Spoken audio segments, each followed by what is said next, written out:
Hi hello welcome to Sudhi's kitchen. So நம்ம இன்றைக்கி பார்க்க போகிறது கம்பு பணியாரம். அதுக்கு என்னென்ன தேவைன்னு பார்த்துடலாம்.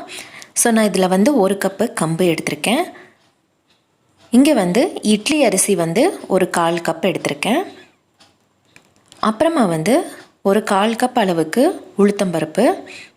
ஸோ இதை என்ன பண்ண போகிறேன் அப்படின்னா, இதை நல்லா தண்ணி ஊற்றிட்டு ஒரு 2லேருந்து 3 மணி நேரத்துக்கு நல்லா ஊற விட போகிறேன். நல்லா ஊற விட்டதுக்கப்புறமா நம்ம அரைச்சி செய்யலாம். ஸோ இது நம்ம இனிப்பு பணியாரம் தான் செய்கிறோம். கார பணியாரம் செய்யணும் அப்படின்னா நீங்கள் அரைச்சிட்டு ஒரு 3 மணி நேரம் கழித்து தான் கார பணியாரம் செஞ்சால் நல்லாயிருக்கும். பட் இனிப்பு பணியாரம் நீங்கள் உடனே அரைச்ச உடனே செய்ய ஆரம்பிச்சிடலாம்.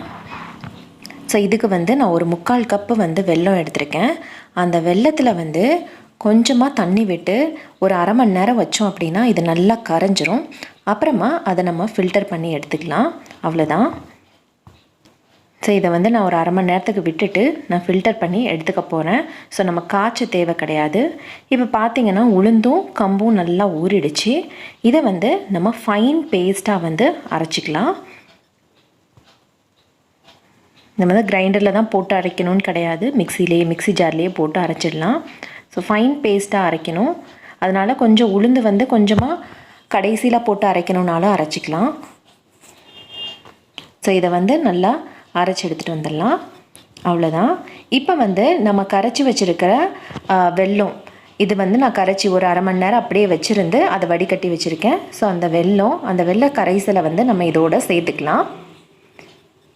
இதில் சேர்த்துட்டு இதில் தேவையான அளவு ஏலக்காய் தூள் இருந்தால் போட்டுக்கோங்க, இல்லைனா நல்லா க்ரஷ் பண்ணி ஏலக்காவை போட்டுருங்க. அப்புறமா துருவின தேங்காய். அவ்வளோதான். இதை நல்லா கலந்து விட்டுட்டு நம்ம பணியாரம் ஊற்ற வேண்டியது தான். ரொம்ப ரொம்ப சிம்பிளான ப்ராசஸ். இன்னொன்று என்னென்னா, நம்ம கம்பு சேர்த்துருக்கிறதுனால ரொம்ப ஹெல்த்தியும் கூட. ஸோ இன்ஸ்டண்ட்டாக நம்ம செஞ்சு கொடுக்கலாம் குழந்தைங்களுக்கு. ஸோ இதில் நீங்கள் நல்லெண்ணெய் யூஸ் பண்ணணுன்னாலும் யூஸ் பண்ணிக்கலாம், இல்லை நெய் யூஸ் பண்ணனாலும் யூஸ் பண்ணிக்கலாம். ஸோ அது அவங்கவுங்களுடைய சாய்ஸு. ஸோ எண்ணெய் காஞ்ச உடனே நம்ம பணியாரத்தை ஊற்ற போகிறோம்.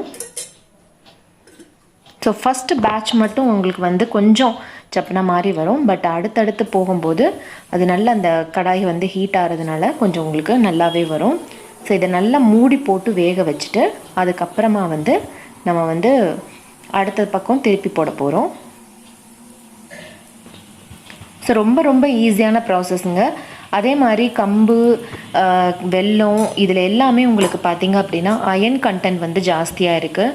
ஸோ இதை குழந்தைங்களுக்கு கொடுக்கலாம். குழந்தைங்களுக்கு நார்மலாக கம்பு தோசை இந்த மாதிரி கொடுக்கறதுக்கு பதிலாக இந்த மாதிரி பணியாரம் கூட செஞ்சு கொடுக்கலாம்.